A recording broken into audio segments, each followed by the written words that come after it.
I had been recovering in New Zealand for 2 years.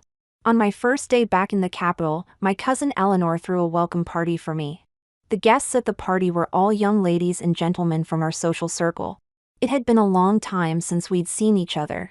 The young ladies who used to be close to me were unusually quiet today, each of them silent. Bruce, the heir to the Potter family who used to sweetly call me sister and follow me around, had also grown distant. At my welcome party, the guests seemed indifferent to me, the guest of honor. A commotion arose at the entrance. Damon Ashby walked in with a woman, and the quiet gathering suddenly became lively, like oil droplets scattered on water. My brother was the first to greet them. "Damon, Phoebe, you've finally arrived." The other young ladies, who had been quiet and restrained earlier, suddenly became animated. "Phoebe, come over here. We've saved a seat especially for you." The young woman at the center of everyone's attention smiled gracefully, her movements light and elegant. Beside her, Damon gazed at her tenderly, the two of them looking like a perfect couple. If Damon wasn't my fiancé, I would have shipped this couple myself. My cousin couldn't help but add fuel to the fire. "Lillian, do you see? This woman is the stand-in they found, and it seems like she's become the real deal. If you had come back any later, they might have even had a child on the way." Ding! This novel reminds you to click the subscribe button in the bottom right corner to read the complete novel. I grew up with my cousin. My aunt, being lazy, often left her at our house to be raised alongside me. My mother couldn't do much about her sister's behavior. But fortunately, our family was wealthy enough that raising an extra child was no trouble at all. 2 months ago, my cousin sent me a photo. In the picture, Damon was intimately embracing a young woman who bore a slight resemblance to me. I heard that this young lady from the up-and-coming Doyle family in the capital had been raised in the countryside. It wasn't until 2 years ago, when I went abroad for medical treatment, that she returned to the Doyle family in the capital and began attending various social events in our circle. At first, Phoebe Doyle imitated my style of dress, and due to her similar appearance to me, she was mocked by others as a copycat. But later, people in our circle gradually discovered that while Phoebe resembled me in looks and style, her personality was of the gentle and graceful type, which made her more likable compared to my arrogant and domineering nature. Besides being gentle, Phoebe was also very good at livening up the atmosphere. She would invite everyone to go rafting in the summer, fishing in the autumn, and skiing at popular resorts in the winter. She quickly became a core figure in our social circle. The friends who used to revolve around me gradually gravitated towards her. My brother, Bruce Potter, who initially disdained her, gradually came to see her as a sister, experiencing a warm sibling relationship he had never known before. Even my fiancé, the Ashby heir Damon Ashby, went from loudly rebuking her for imitating me to now gazing at her lovingly, as if Phoebe were truly his fiancée. My cousin, acting as a real-time sentinel, would always send me detailed updates about their situation, making it impossible for me to pretend I didn't know. "Miss Doyle looks like me?" I asked, fixing her with a piercing gaze. Phoebe's body trembled, and she instinctively hid behind Damon. I let out a soft snort. "You all should get your eyes checked." "Where's the resemblance?" Today, I was wearing a white cocktail dress. Phoebe was also wearing white. I had an expensive pink diamond necklace around my neck. She wore a similar style necklace, but with pink pearls. Phoebe was indeed quite attractive. But even though she wore clothes of the same color as mine and similar style jewelry, I didn't think her features resembled mine at all. Due to my words, the atmosphere became very quiet for a moment. People looked at each other, their expressions difficult to read. Phoebe was the first to react, her face pale as she said reluctantly, "Miss Potter is renowned as the capital's greatest beauty. How could I possibly compare to her?" Everyone frowned at the submissiveness in Phoebe's tone. "Lillian, people's appearances are determined at birth," Bruce said. "Phoebe's looks were set from the moment she was born. And it's not her fault if she happens to resemble you. You can't get angry at an innocent person just because you want to be unique in everything, can you?" I almost laughed out loud. "If I were really angry, would you all still be standing here comfortably? You fool, don't you realize I'm insulting you?" I said. Though my words were directed at Bruce, my gaze slowly swept across everyone present. It's been 2 years, and the Potter family's eldest daughter still has such a terrible temper? Before, we only thought Miss Doyle looked similar to Miss Potter. But seeing them side by side, the tired-looking Miss Potter really can't compare to the rosy-cheeked Miss Doyle. Actually, Miss Potter's looks are just okay. As for her temper, everyone in our circle knew about my volatile temper. My father had once advised me that a woman should be as gentle as water. For the highest good is like water. But the greatest evil is also like water. Rather than wearing myself down, why not burn others? Looking at the people in our circle, each trembling after being exposed by my single sentence, I found it utterly boring. You say this is my welcome back party. Yet you all wear such gloomy faces when looking at me, while being so enthusiastic about the unrelated Miss Doyle. Cousin, thank you for arranging this gathering today. In the future, there's no need to invite me to any parties where these people are present. I picked up my handbag, ready to leave. As I passed by Phoebe, her friend suddenly let out a cry. With a sudden movement, the gift box in her hand tilted, and a large white crystal geode slid out of the box, landing on Phoebe's foot. Her instep immediately turned red. In an instant, I heard Damon's angry roar. Lillian Potter, what are you doing? This geode is something Phoebe searched many places to find. She thought it could purify your energy field and benefit your health, that's why she brought it. If you don't want it, fine, but why did you have to smash it? Damon and I grew up together, childhood sweethearts you might say. He was always the aloof one, keeping everyone at arm's length. Even on the day of our engagement, his expression remained impassive. This was the first time I'd seen him so furious. At that moment, he condescended to crouch beside Phoebe, carefully examining her injury. After confirming there was no serious harm, he stood up and shouted at me viciously. Everyone's here today to welcome you back after years abroad. And what do? You spout off a load of cold remarks, smash the gift, and make such an awkward scene. 2 years, and your temper's still as volatile as ever. A loud slap echoed through the room. Damon Ashby finally fell silent. So talkative, wasn't he? I flexed my wrist, retracting the strap of my handbag. A few decorative pieces had fallen off and were now hanging from Damon's shoulder. The onlookers had just witnessed quite a spectacle, their eyes wide with shock. Damon stared at me in disbelief. You actually hit me? Did I need to schedule an appointment to do so? I snorted coldly, you're still my fiancé. And you're defending another woman right in front of me. Did you think I'd tolerate such blatant disrespect? I'd thought my temper had improved considerably during my years recuperating abroad. After all, great anger is detrimental to one's health. In the past, if I'd heard others gossiping, I would have marched over and started a big row. If things escalated, I might have even resorted to violence. Now, it seemed they'd forgotten what kind of person I used to be. And they dared to provoke me. They started it, and now they're upset that I retaliated? Miss Potter, it's all my fault. I didn't know the gift was so fragile. If it had been laid flat, it wouldn't have broken so easily. I laughed coldly, of course it's your fault. You gave me a crystal geode, did you think I was some kind of evil spirit in need of purification? Phoebe cried. She truly was a beauty, her tears were quite moving. As she covered her face and wept, I caught a glimpse of her lips curling into a slight smile. Naturally, it was meant for me to see. After all, from this angle, I was the only one who could. Damon's face darkened even more.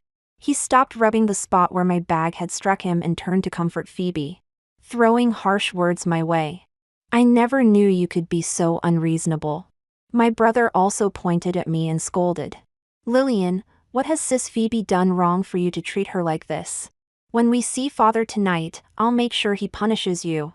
I laughed, waving my hand dismissively as I turned to leave. Go ahead and tattle. And Sis Phoebe? Any cat or dog can be your sister now? Oh, by the way, I stopped and turned back. Damon, have you forgotten? The engagement between us was arranged when your father brought you to beg for it. Since you're so fond of Phoebe, I won't stand in your way. I agree to break off the engagement. You can explain it to the Ashby family yourself. Might as well settle everything at once. I turned to Phoebe. As for you, do I look stupid to you? I may have a bad temper, but I move with purpose. I hadn't even touched your friend when she suddenly fell. Was she trying to scam me? Don't believe me? I pointed to the street lamp in the courtyard. The CCTV camera at that angle should have captured everything clearly. After my tirade of accusations, Bruce's face turned gloomy. And Damon's expression was thunderous. Phoebe's face alternated between red and white. The others didn't look too pleased either. Their discomfort only improved my mood. I was used to it by now. If they weren't criticizing me to my face, they were doing it behind my back. Did they think I was some pushover who wouldn't fight back when insulted? No need for you to tattle. I'll do it myself. I'll report every single one of your behaviors today to each of your family heads. Exactly as it happened. After all, there are plenty of high-definition cameras here. Your attire, makeup, expressions, I waved my phone. Even what you've said, it's all recorded crystal clear. Having said that, I couldn't be bothered with the panicked expressions of those around me. I turned to leave, only to collide with a man entering the courtyard. His strong hands gripped my arms, steadying me firmly. Looking up, I met a flawless, strikingly handsome face. The man blushed, gently releasing me. But I wasn't in the mood to admire good-looking men right now. After regaining my balance, I pushed him away. Don't touch me, get out of my way. In an instant, the man's face turned even redder, with a pink tinge creeping up to his ear tips. I frowned, wondering if this person enjoyed being bossed around.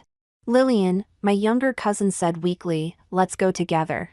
Oh, don't mind him, he likes being scolded by you. Some people really have strange preferences. He's so handsome, but it seems his personality is quite unusual too. There's a sense of familiarity about him. Noticing me looking at him, the red-faced man quickly introduced himself.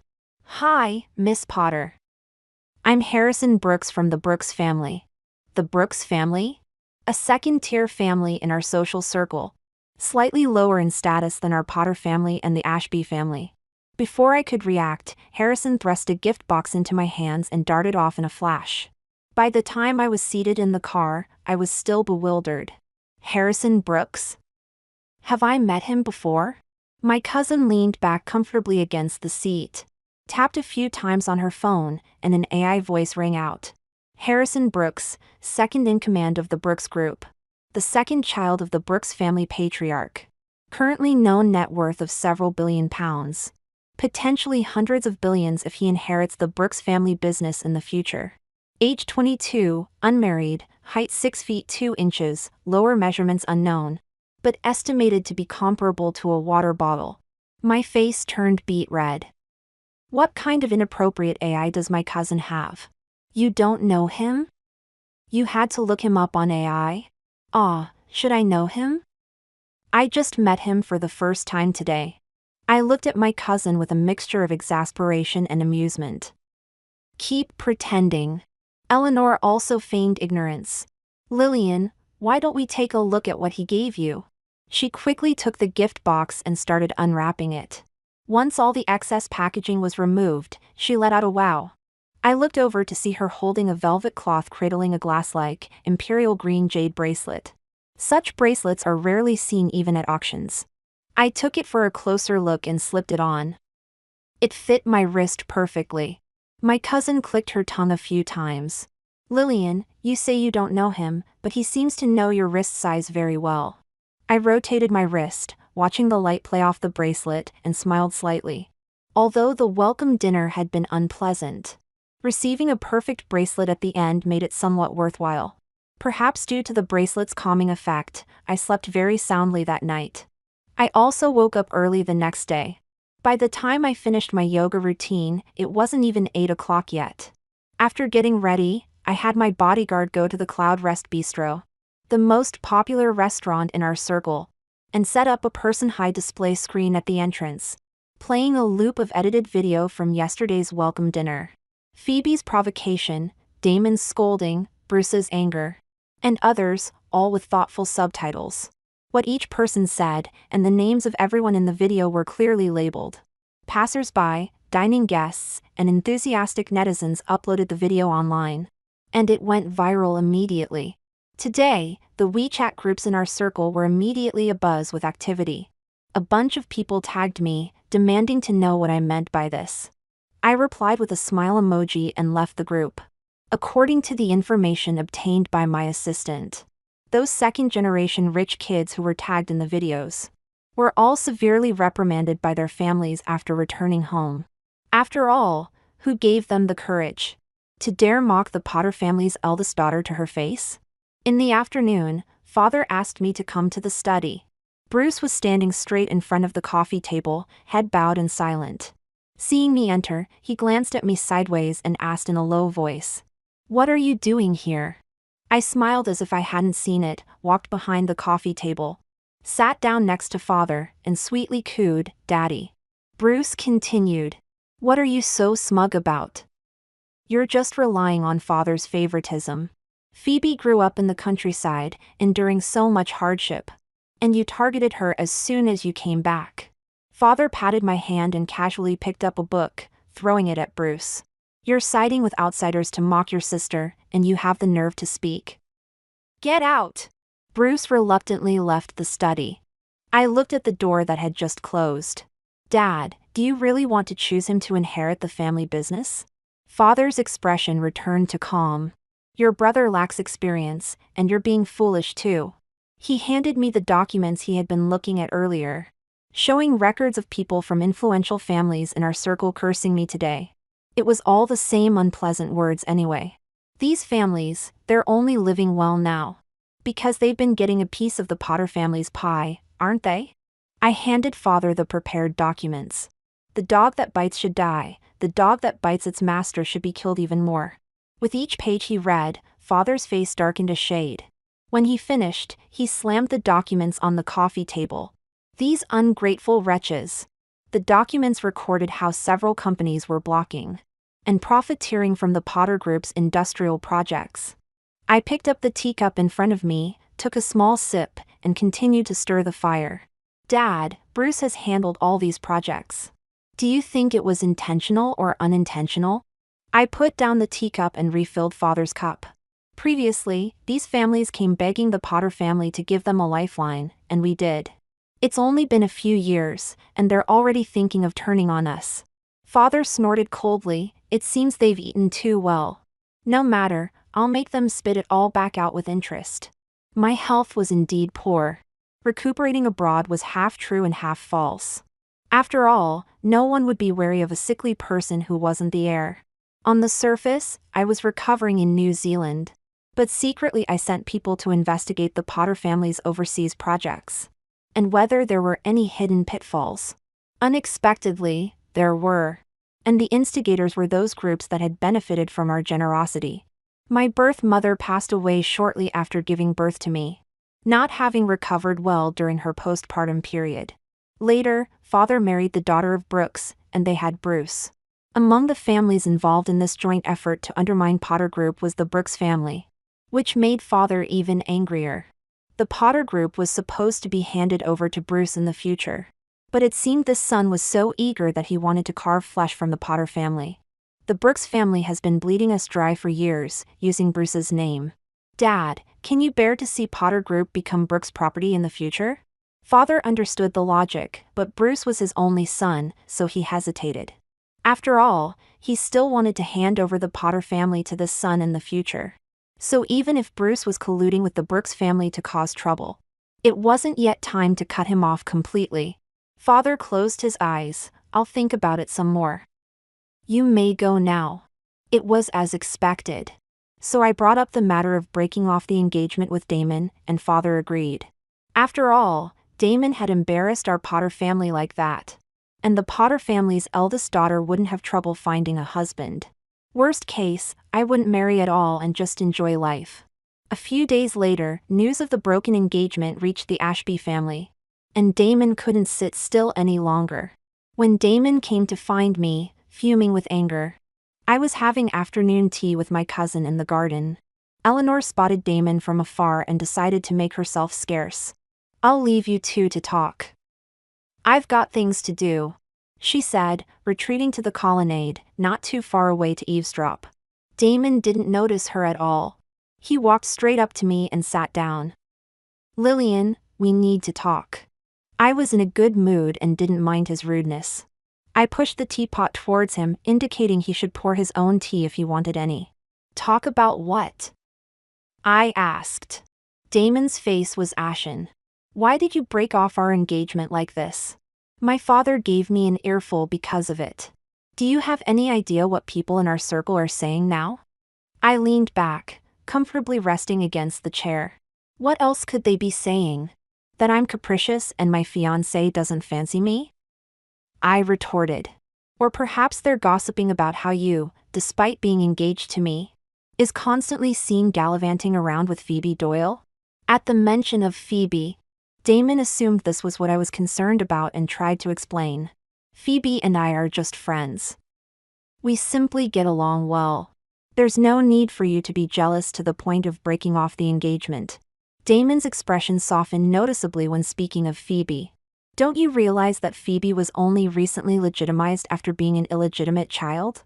She had just managed to return to the capital. Now, because of your actions, she's being sent back to the countryside by the Doyle family. After 2 years apart, why are you still so confrontational? He added. I was bewildered. I couldn't see what our broken engagement had to do with Phoebe. I teased. Didn't you say you and her were just friends? Then why would our broken engagement affect her? Anyone with eyes can see that you fancy Phoebe. Stop pretending to be so righteous. Besides, I didn't force the Doyle family to do anything to Phoebe. How is it my fault if she's being sent away? Damon suddenly stood up, looking down at me with piercing eyes. You released the video from the welcome party the day before yesterday, and then came to break off our engagement yesterday. Put these two things together, how do you think people will view Phoebe? Lillian, if I had known you were this kind of person, I shouldn't have saved you from that car accident back then. With that, Damon turned to leave. Damon was the one who had saved my life. 8 years ago, I was sitting in my family's car after school as usual. Suddenly, a lorry crashed into us, flipping our car over. It quickly burst into flames. The car was upside down, trapping both the driver and me inside. Blood was trickling down, blurring my vision. I heard a man's voice nearby but couldn't open my eyes. I felt him pulling me and the driver out of the car. With a deafening boom, the explosion's shockwave knocked me unconscious. When I woke up, Damon was standing by my hospital bed. He claimed he had saved me. Given the life-saving deed and the Ashby family's social status, along with Damon's personal excellence, we became engaged. After my return to this country, the Potter and Ashby families were supposed to start preparing for the wedding. However, things have escalated to the point of breaking off the engagement. My voice was cold as ice when I spoke. Damon, was it really you who saved me that day? I had thought that after all these years together, marrying him wouldn't be so bad. But upon my return, seeing Damon and Phoebe's inappropriate behavior was too much to stomach. I decided to end the engagement. Now that Damon has come to confront me personally, even mentioning his life-saving act, it's time to set things straight. Damon stood still, turning to look at me in disbelief. Back then, my eyes were blurred with blood, but my hearing was fine, I continued. The person who pulled me from the car didn't sound like you. Moreover, when he rescued me, his arm was cut with a gash about 6 inches long. If it weren't for the fact that you took me to the hospital, and our families were already acquainted, I would have exposed you long ago. My voice was soft as I stood up in front of him. If you're here today just to defend Phoebe, that's fine. But you had to bring up this incident. Did you think I've been in love with you all these years? Determined to marry you because of your supposed heroic act? Damon was stunned to learn that I knew the truth about that day, and that I hadn't been hopelessly in love with him all this time. Fear gradually crept into Damon's eyes as he looked at me. I continued, you say you and Phoebe are innocent. Are these photos I received all photoshopped then? I opened my phone and started a slideshow of the photos. Last April, Damon and Phoebe embracing under the cherry blossom trees at the church. Last July, Damon and Phoebe in the same canoe, pressed tightly together. Last Harvest Festival, Damon and Phoebe passionately kissing at the Lantern Festival. Damon's face turned from pale to ashen. He hadn't expected me to have so much evidence. I smiled, so, you two should be grateful I haven't released these photos and videos. Don't bother me again in the future. When it comes to arguments, I've never lost. Damon, who had come to confront me angrily, left the Potter estate with his tail between his legs. Once he disappeared beyond the gates, my cousin returned. She was holding some unfinished pastries and glanced at the photos curiously, but didn't dare to ask. However, she couldn't resist asking the most crucial question. Lillian, where did these photos come from? Did you hire a private investigator to follow them? I sat down to drink some Earl Grey tea, and after a moment, replied, "What do you think?" "Well, how would I know? I always feel like you're unfathomable. Do you have someone else monitoring those too? You seem hot-tempered, but who knows when you might have already set a trap." I looked at her with an enigmatic smile. My cousin immediately fell silent and obediently sipped her tea. She wasn't wrong. These photos were sent to me by an anonymous source.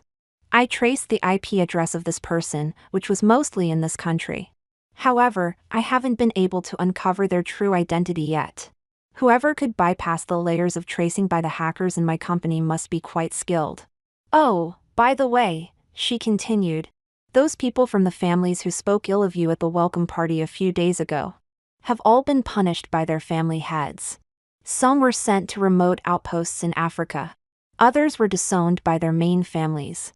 A few of them even got into car accidents. Luckily, they only broke their legs. Lillian, do you think there might be some vigilante out there?" As she kept speculating, an image of someone flashed through my mind. But the impression was vague and quickly faded. I shook my head and prepared a fresh pot of tea. A vigilante? Who knows?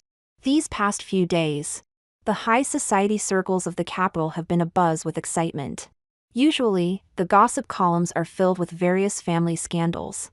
But this time the talk of the town revolves around tales of disinheritance and banishment to Africa.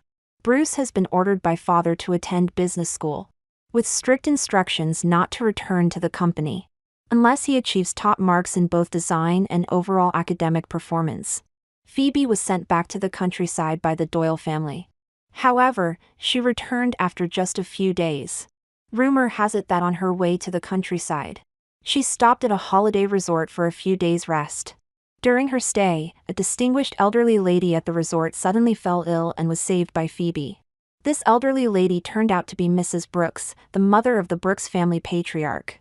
Mrs. Brooks took an immediate liking to Phoebe and invited her to stay with the Brooks family for a few days. She even invited Phoebe to attend her 70th birthday celebration. It seems Mrs. Brooks is paving the way for Phoebe's future. The Brooks family, being related to us Potters by marriage, is one of the top families in our social circle.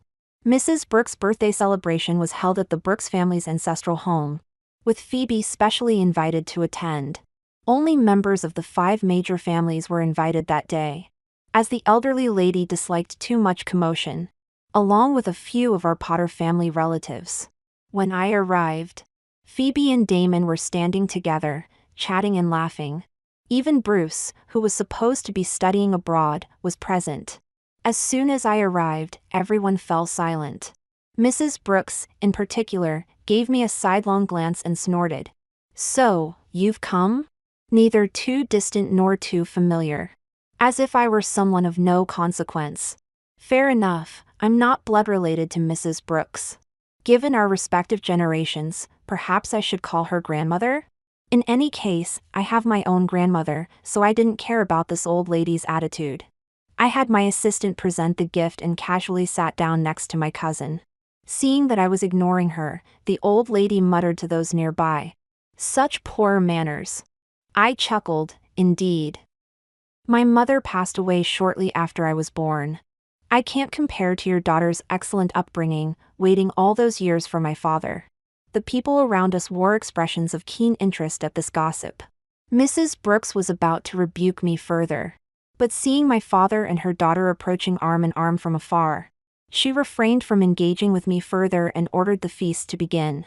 Though called a family dinner, the dishes served were fit for a state banquet. They certainly spared no expense. During the meal, most people ate quietly, with only occasional conversation. Phoebe, seated next to the old lady, kept up a constant stream of chatter, causing Mrs. Brooks to laugh heartily. I don't particularly enjoy attending such gatherings. They're far too dull. I was about to make an excuse to leave when I saw Phoebe approaching me with a glass of wine. "Miss Potter," Phoebe said, stopping in front of me with a perfect smile and impeccable manners. "There was a misunderstanding at the previous welcome dinner. I'd like to offer you my sincere apologies. I'd like to toast you, please forgive me." I glanced sideways and saw that both Damon and Bruce had stopped what they were doing to watch us. TSK, so they were waiting for this moment. And here I thought they were going to be background characters all day. Phoebe's words sounded polite on the surface, but they were actually loaded with traps. Every word implied that I was at fault, unforgiving. If I accepted this drink, it would be like admitting that I was the one causing trouble at the previous welcome dinner. If I didn't drink, I'd appear aggressive, refusing to let go of a misunderstanding. Phoebe was still holding her glass in a toasting position, clearly waiting for my response. I smiled. "I'm sorry, but I have health issues and can't drink alcohol." Phoebe looked at me in disbelief, her gaze dropping to the table. There was a half-empty glass of wine in front of me. "But Miss Potter, weren't you just drinking?" I picked up my glass and tossed the contents behind me, instantly emptying it. "Yes, but I've decided to stop now." A flash of anger crossed her eyes, quickly replaced by a pitiful expression. Tears came on cue, and she started crying again. "Miss Potter clearly still blames me." Mrs. Brooks heard the commotion and came over, leaning on her walking stick. "What's wrong, Phoebe dear? Who's bullying you?" The entire room fell silent. Even the nearby servants stopped what they were doing to watch the drama unfold. Phoebe put down her glass and wiped away her tears, trying to appear strong. "No one's bullying me, I just choked on my drink." She quickly glanced at me, her expressive eyes telling a different story. As expected, Mrs. Brooks lost her temper. "Lillian Potter. Today is my 70th birthday, and Phoebe is my honored guest and savior. I've adopted her as my goddaughter, so disrespecting her is disrespecting me. If you dare to bully her at an occasion like this, I can only imagine what you do in private." The situation escalated quickly. Bruce added fuel to the fire. What wouldn't she dare to do? Recently, she's been giving attitude to all the major families, making a big show of breaking off her engagement, and even persuading father to send me abroad for studies, preventing me from inheriting the company. The topic of inheritance disputes set the room abuzz. Bruce's mother and my stepmother, Vivian Brooks, widened her eyes and questioned father if this was true. Before father could speak, Mrs. Brooks threw her glass of wine at me. I barely managed to dodge it, and the glass shattered at my father's feet. Furious that she'd missed, Mrs. Brooks slammed her hand on the table and pointed at me, shouting, "Who are you to speak ill of Bruce to your father? He only has one son, and if the family fortune doesn't go to him, who else would it go to? You're just like your mother, you should have died earlier." Vivian and my father, Hubert Potter, were childhood sweethearts. My mother, Nancy Yates, was the unexpected arrival. Vivian had always dreamed of marrying father, but my mother's appearance ruined her plans. Father fell in love with mother at first sight and decided to spend his life with her. Vivian was also devoted. After my mother passed away, she confessed to father again, but he was still grieving for my mother and didn't accept. Bruce was the result of Vivian drugging father. As the child was innocent, father included him in the Potter family register and raised him as the heir. Vivian's situation was quite pitiful. If she wasn't the one responsible for my mother's death from postpartum hemorrhage. But because of my existence, Bruce's position as heir wasn't entirely secure. The Brooks family had always wanted father to marry Vivian, which would solidify Bruce's position as heir. Unfortunately, despite Vivian's persistence over the years, father never agreed to marry her. He only kept sending gifts and assets to keep her content. That's why the Brooks family had always wanted to get rid of me, and I'd grown used to it. Mrs. Brooks, at your age, wouldn't it be better to stay out of the younger generation's affairs and enjoy your twilight years peacefully? You side with whoever cries. I'm afraid this poor judgment might be hereditary. No wonder the Brooks family is neither here nor there these days. You've finally said what's on your mind. You, Miss Vivian, and my half-brother all wish I'd die soon to make room for him. Once I'm gone, Bruce's position will be secure. And if he wants to marry Phoebe, it'll just take a word. Exposed in front of everyone, Bruce's face turned red. I don't have such thoughts. Mrs. Brooks was furious after I exposed their family's dirty secrets in front of everyone. She struggled to catch her breath, clutching her chest as she sat down to rest. Her gaze darted back and forth between Phoebe and Bruce. Though Phoebe was well behaved, given the Doyle family's status, she was certainly not good enough for Mrs. Brooks' grandson. As Mrs. Brooks regained her composure, she realized she had fallen for Phoebe's scheme and been used as a pawn. The more she thought about it, the angrier she became, her face contorting with rage. Seeing the situation escalating, the guests stopped gawking and rushed to calm the old lady, urging me to hold my tongue. The servants quickly brought Mrs. Brooks her medication to settle her nerves. Madam, please don't be upset.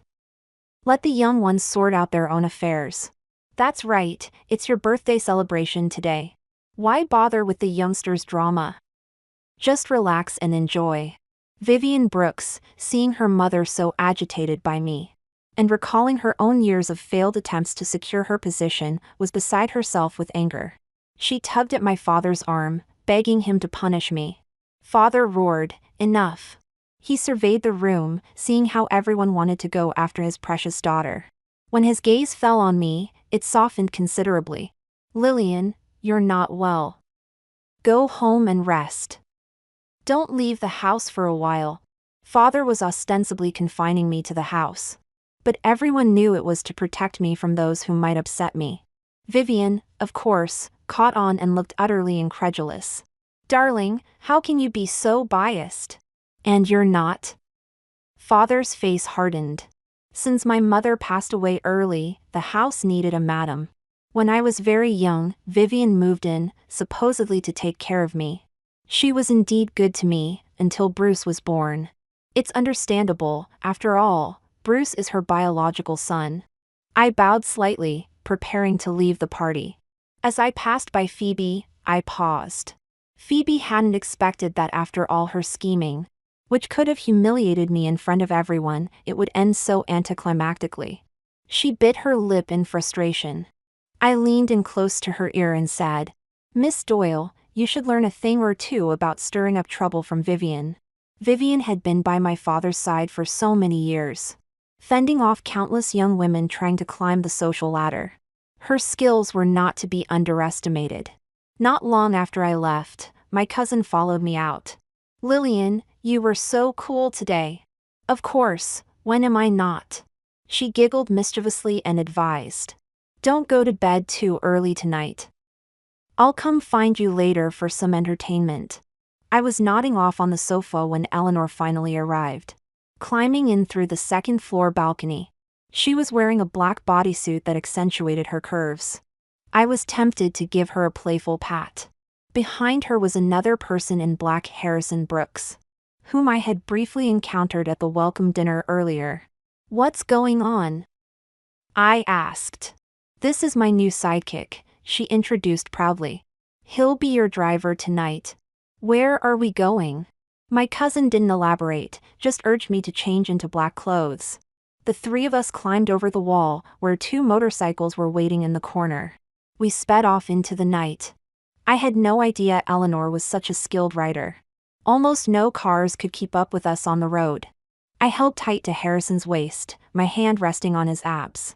Harrison tensed up, causing the bike to swerve sharply. "Why are you so nervous?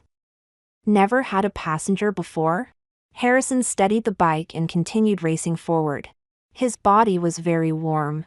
Finally, he said in a low voice, "No, you're the only one I've ever carried." We arrived at our destination, a small villa in the suburbs. Security was sparse, with patrols only passing by every so often. We approached the outer wall of the ground floor living room and took our positions. Eleanor handed me an earpiece. Once I put it on, I could hear the conversation inside clearly. It was two familiar voices. Phoebe, you said Lillian would be disgraced. And her father would abandon her in favor of Bruce. But from what we've seen today, she's far more important to Hubert than Bruce. I don't know if I should keep believing you. There was a sound of rustling clothes. Damon, don't be hasty, Phoebe said. I saw in the code book that Lillian will definitely die. Your Ashby family will eventually replace the Potters as the first family. The code book also says I'm a lucky star.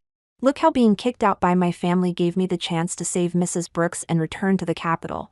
Phoebe and Damon, how very innocent they are indeed. Phoebe and Damon had no idea that 3 people were eavesdropping outside, as they discussed grand plans to dismantle and steal from my Potter family. Phoebe in particular spoke with excitement. The Potter family are capitalists who dominate every industry they enter, leaving no opportunity for latecomers. We should take this chance to severely weaken the Potters and seize their market share. Damon sighed. It's a pity we don't know how long we'll have to wait for an opportunity. Phoebe's voice was cheerful. It won't be long. The code book says that after Lillian dies in a car accident, we just need to wait a month and Hubert Potter will make a major mistake. Be patient a little longer, Damon. They were speaking English, but I couldn't understand the meaning. Finally, on the way home, it dawned on me. So that's why Phoebe has been causing me trouble even though we've never met. It's all to take down the Potter family and become nouveau riche herself. I thought she was just after Damon, but it turns out her ambitions are much greater. She wants to bring down the entire Potter family. After realizing this, I found it amusing. In contrast, my cousin had lost the excitement she'd shown when first taking me to watch this drama. Now she was huddled in a corner muttering to herself. I crouched down beside her and nudged her with my elbow. Why so glum, Eleanor?